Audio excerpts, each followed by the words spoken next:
Olá, turma. Então, vamos lá. Nesse vídeo a gente vai falar um pouquinho, né, sobre o que é psicologia e vamos pegar a nossa apostila para a gente começar a fazer nossa leitura e começar a desvendar esses mistérios da psique, né? Então vamos lá. Lá na apostila, na página 1, vem dizendo assim, ó, é dado o nome de psicologia da educação ao segmento de estudos e pesquisas que visam descrever os processos psicológicos presentes na educação. Teóricos como Sigmund Freud, Jean Piaget, Frederic Schleiner, Carl Rogers e Levi Vygotsky são tidos como precursores dos estudos da psicologia da educação. Então foram eles, né, que deram o início a tudo isso, né, começaram a pesquisar e colocar a psicologia como base, né, educacional. Então é comum na psicologia da educação referir-se à educação da criança e do adolescente, mas também à educação do adulto, é claro, né? A gente tem aqui a criança, o adolescente, mas o adulto também está dentro desse processo, né, da educação, do desenvolvimento. O conceito da psicologia da educação, histórico da psicologia da educação. Então, a gente já viu isso lá na psicologia 1, né, um pouquinho desse histórico da psicologia, e aqui a gente fez um resuminho aqui para a gente poder entender. Durante as primeiras décadas do século XX, a psicologia aplicada à educação teve enorme desenvolvimento. Então, foi através, lá no século XX, que ela começa a desenvolver. Então, vamos lá. 3 áreas destacam-se, né, nesse desenvolvimento. As pesquisas experimentais da aprendizagem, o estudo e a medida das diferentes individuais, psicologia da criança, né, até a década de 50. A psicologia da educação aparece como a rainha das ciências da educação. Então, essas 3 áreas foram que mais se destacaram, né?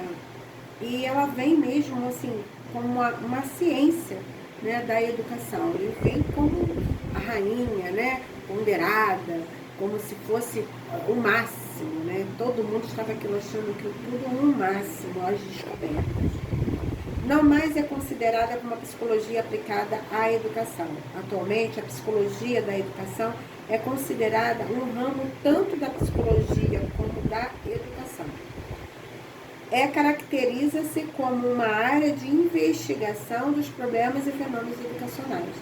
Então, ela vem agora com uma outra roupagem, né? Ela vem mesmo para a investigação dos problemas, dos fenômenos educacionais, problemas que realmente acarretam sobre a educação, a partir de um entendimento psicológico. A psicologia da educação tem por objetivo de estudo todos os aspectos das situações da educação, sobre a ótica psicológica, assim como as relações existentes entre as situações educacionais e os diferentes fatores que as determinam. Seu domínio é constituído pela análise psicológica de todas as facetas da realidade educativa e não apenas da aplicação da psicologia à educação. Seu maior objetivo é constatar ou compreender e explicar o que se passa no seio da situação de educação. Então, hoje, né, o ponto máximo, né, da psicologia, o seu maior objetivo é constatar e compreender o que se passa, né, nessa dificuldade do aprendizado, do entendimento do aluno e por aí vai. A psicologia da educação faz parte dos componentes específicos das ciências da educação, tal como a sociologia da educação ou a didática. Então, hoje ela faz parte, né, dessa ciência, desse campo, né, da educação, assim como a sociologia, como a filosofia, como a didática, dentro do nosso contexto educacional. Ela estuda os processos educativos em tripla finalidade: Então, vamos ver. Contribuir à elaboração de uma teoria explicativa dos processos educativos. Nível teórico. Então, ela vem para contribuir à elaboração de uma teoria explicativa. Segundo, elaborar modelos e programas de investigação. Nível tecnológico. Então, aí as abordagens, né? A gente fazer sondagem. Então, vai elaborar modelos e programas de investigação. Dar lugar, terceiro, dar lugar a uma praxis educativa coerente com as propostas teóricas formuladas. Nível prático. Então, primeiro, ela vai contribuir na elaboração. No segundo, ela vai elaborar. E no terceiro, ela vai executar, ela vai botar em prática aquilo tudo que ela contribuiu na elaboração e o que ela fez como modelo para chegar aonde ela quer, aonde a gente quer chegar nesse entendimento da psicologia. Conceito geral de aprendizagem. Então vamos lá, página 3. A aprendizagem é a aquisição de novos comportamentos que são incorporados ao repertório individual de cada pessoa, que deverá apresentar, desse modo, capacidades e habilidades não existentes anteriormente. Então, o que é uma aprendizagem? É a aquisição de novos comportamentos. É aquilo que a gente absorve e a gente muda, né? Então, se houve aprendizado, vai haver mudança no comportamento. Aprendizagem significativa. É interessante destacar que não basta apenas ensinar. É preciso oportunizar aos nossos educandos uma aprendizagem significativa, ou seja, que seja interessante, que seja importante, que o que ele venha a aprender seja significativo para ele, que ele possa usar no seu dia a dia. Isso sim é uma aprendizagem significante, ou seja, vem dizendo assim, para que a aprendizagem provoque uma afetiva mudança de comportamento e aplique cada vez mais o potencial do educando. É necessário que ele perceba a relação entre o que está aprendendo e a sua vida, sendo capaz de reconhecer as situações em que aplicará o novo conhecimento. Então, ele absorve e ele vai aplicar. Então, isso sim, quando ele absorve e ele aplica, ele automaticamente houve uma aprendizagem significativa. Vou dar um exemplo. Eu ensinei uma continha de matemática, né? Uma continha de subtrair. Vamos lá, um probleminha. Joãozinho tem R$100, foi no mercado, gastou 50. Com quantos reais Joãozinho ficou? Então, esse aluno, ele aprendeu, né? Ele absorveu esse conteúdo. Então, ele pega uma nota de 50, se ele sabe que se ele gastar 50, ele vai ter 50 de troco. Então, houve um aprendizado e ele vai usar isso no dia a dia. Uma compra, sei lá, um dinheiro que ele vai gastar com brinquedo, seja lá o que for. Ele vai saber fazer isso.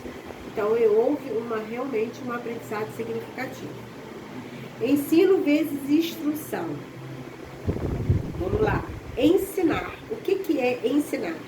Fazer com que a pessoa aprenda. Fazer com que os outros saibam, adquiram conhecimentos ou mudem atitudes. A aprendizagem é seu produto final. Então, quando eu faço com que o aluno ele aprende, adquire conhecimento e ele muda suas atitudes, isso daí, o resultado é o quê? Aprendizagem. Esse é o resultado final. Houve uma aprendizagem. Instruir. Manipular deliberadamente o ambiente de outros para torná-lo capaz de aprender. Sobre condições específicas, aprendizagem escolar. Este é um conceito ultrapassado. Deixa a diferença entre ensinar e instruir. Pode-se dizer que existem dois tipos de aprendizagem. Informal e a formal, né? Então, a aprendizagem informal é aquela que você tem no dia a dia, né? Você absorve, você vai aprendendo uma coisinha aqui, uma coisinha ali, Então, informalmente, você vai absorvendo o conteúdo. Agora, a formal é aquela que vem realmente de uma escola, de um professor, que é voltado com objetivo, com estratégia, para que esse aluno possa adquirir conhecimento. Psicologia da educação. Vamos lá, gente, continuando a nossa apostila. Psicologia do desenvolvimento é o estudo científico das mudanças de comportamento relacionadas à idade durante a vida de uma pessoa. Este campo examina mudanças através de uma ampla variedade de tópicos, incluindo habilidades motoras, habilidades em solução de problemas, entendimento conceitual, aquisição de linguagem, entendimento da moral e formação de identidade. Questões formuladas por psicólogos de desenvolvimento incluem as seguintes: são as crianças qualitativamente diferentes dos adultos ou elas simplesmente não têm a mesma experiência dos adultos? O desenvolvimento ocorre através de uma acumulação gradual do conhecimento, ou por mudança de um estágio de pensamento ou outro. As crianças nascem com conhecimento inato, ou elas percebem as coisas como experiências. O desenvolvimento é direcionado pelo contexto social ou por algo dentro da criança. Então vamos lá, vamos responder um pouquinho de cada um. A teoria da psicanalítica foi desenvolvida pelo psiquiatra austríaco Sigmund Freud no fim do século XIX, no início do século XX, e está intimamente relacionada à sua prática psicoterapêutica. É uma teoria que procura descrever a etiologia dos transtornos mentais e desenvolvimento do homem e da sua personalidade, além de explicar a motivação humana. Então, ele vem todo um desenvolvimento mais voltado mesmo para explicar essa motivação do ser humano de aprender, de se achar, né, de se entender, desse contexto social. Então, é por aí que ele vai caminhar. Ao conjunto formado pela teoria, a prática psicoterapêutica, nela baseada e os métodos utilizados dá-se o nome de psicanálise. Então, a psicanálise, ela vem com esse contexto, né, de fazer com que ajude o homem nessa sua personalidade, né, nessa atuação da sua personalidade e de explicar a sua motivação, né, a motivação de acordar, de trabalhar, de estudar. Então, tudo isso vai ser voltado nessa conquista aí da psicanálise. Estrutura e dinâmica da personalidade. Então, vamos lá. Freud imaginava a psique, ou aparelho psíquico, né, do ser humano como um sistema de energia. Cada pessoa é movida, segundo ele, por uma quantidade limitada de energia psíquica. Ou seja, né, nós somos energia. Eu acredito nisso, nós somos pura energia. Então, mas ele acreditava, né, que o movimento do nosso cérebro seria voltado para isso, para uma pura energia. Isso significa, por um lado, que se grande parte da energia for necessária para a realização de determinado objetivo, ela não estará disponível para outro objetivo. Por outro lado, se a pessoa não puder dar vazão à sua energia por um canal, terá de fazê-lo por outro. Essa energia, porém, das pulsões, ou seja, se eu tenho um campo energético que trabalhou ali, quando vir outra coisa, eu tenho que usar um outro campo, porque aquele ali a minha energia já foi gasta. Então era assim que ele via que a coisa acontecia. Segundo o autor, o ser humano possui duas pulsões inatas, a sexual e a agressiva. Essas duas pulsões opõem-se ao ideal da sociedade e por isso precisam ser controladas através da educação, de forma que a energia gerada pela pulsões, né, não podem ser liberadas de maneira direta. Ou seja, o ser humano é assim sexual e agressivo por natureza. E a função da sociedade é amansar essa tendência naturais do homem. O não poder dar vazão e a essa energia gera no indivíduo um estado de tensão interna que necessita ser resolvido.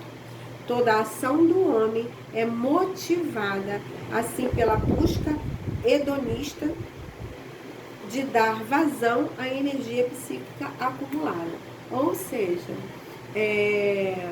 o ser humano, ele é voltado com essa energia, né, pura energia, e ela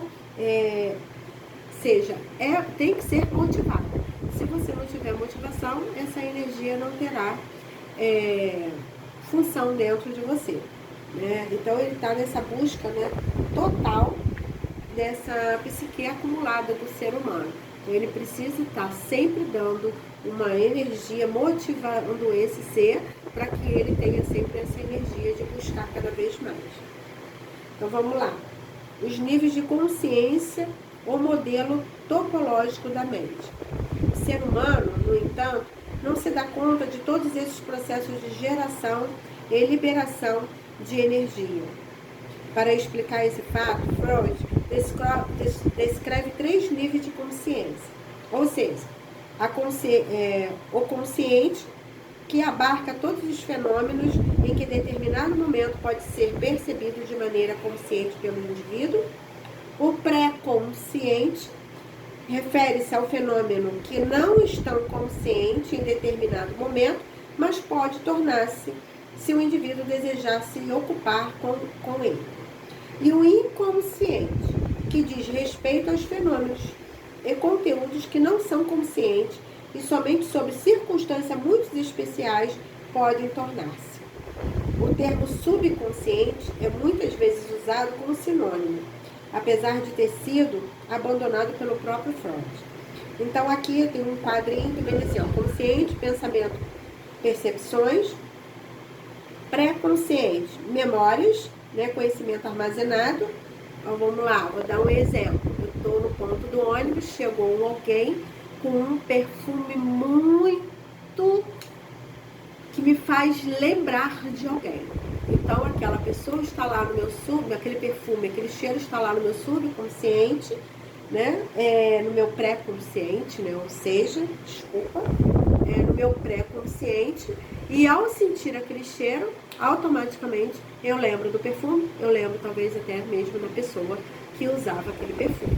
Então é algo que rapidamente a minha mente vai buscar, tá? Agora o meu subconsciente é algo que eu passei por aquilo, mas que eu quis esquecer, tá? O subconsciente, momento, gente. O meu subconsciente, ele guarda coisas que eu não quero lembrar, né? Que por muitas vezes eu não quero lembrar, não quero voltar àquele assunto. Então eu guardo, meio que escondo, tá? Aquilo no meu subconsciente, tá? Então vamos lá, ele diz que aquilo que está no nosso subconsciente é que não queremos lembrar, ou seja, medos, motivação egoísta, desejos irracionais, impulsos destrutivos, traumas de infância, e outras coisas também que muitas vezes eu acabo esquecendo, né? Cai no meu esquecimento, mas automaticamente quando alguma coisa me faz voltar naquilo que machuca, que dói, eu vou lá no meu subconsciente e isso pode vir à tona. É um grande perigo quando a gente não está preparado para isso, tá bom? Vamos lá, dando continuidade na nossa página 4. Ele vem dizendo assim, ó, Freud não foi o primeiro a propor que parte da vida psíquica se desenvolve inconscientemente. Ele foi, no entanto, o primeiro a pesquisar profundamente esse território. Segundo ele, os desejos e pensamentos humanos produzem muitas vezes conteúdos que causariam medo ao indivíduo, se não fossem armazenados no inconsciente. Ou seja, se eu não tivesse esse inconsciente talvez eu fosse uma pessoa que não teria vida, né? Viveria uma pessoa com medo, amedrontada. Muitas vezes, o que acontece com uma pessoa em depressão? Porque ela vive automaticamente com esse subconsciente ligado no 220. Então, ali os medos, os anseios, os receios estão tudo ali aflorado nela, né? Então, isso que causa muitas vezes a depressão, e a pessoa vai, ó, como a gente diz, né, afundando, indo cada vez mais pro poço, né? Então, vamos lá, continuando, né? Este tem, assim, uma função importantíssima na estabilização da vida consciente. Sua investigação levou-o a propor que o inconsciente é alógico e, por isso, aberto a contradições, atemporal e espacial, ou seja, conteúdos pertencentes a épocas ou espaços diferentes, pode estar próximos. Os sonhos são vistos como expressões simbólicas dos conteúdos inconscientes. Ou seja, vamos lá, vou dar um exemplo para vocês entenderem. Muitas vezes, quando eu estou com o meu inconsciente, né, a mente muito atrapalhada, muito voltada com problemas, angústias, anseios, receios, medos. Então, ó, meu inconsciente ali, ó, ativado, ok? Quando eu vou dormir, pode ser que eu dormindo, o meu sonho venha transpor tudo isso que eu estou sentindo, né? A minha realidade, a minha vida real pode ser transmitida em um sonho. Pode ser um sonho louco, né? Que leva a gente à loucura. Ah, meu Deus do céu, o que foi isso? Às vezes a gente acorda, meu Deus, por que eu sonhei isso? O que significa? Muitas vezes não tem significado nenhum. Às vezes é a sua mente tentando resolver o que está dentro do seu inconsciente, né? Muitas vezes ela está tentando ali encaixar as peças desse belo quebra-cabeça. Através da compreensão do conceito de inconsciente, torna-se clara a compreensão da motivação. Na psicanálise clássica, muitos desejos, sentimentos e motivos são inconscientes, por serem muito dolorosos para se tornarem conscientes. No entanto, esse conteúdo inconsciente influencia a experiência consciente da pessoa. Por exemplo, através de atos falhos, comportamentos aparentemente irracionais, emoções inexplicáveis, medo, depressão, sentimento de culpa.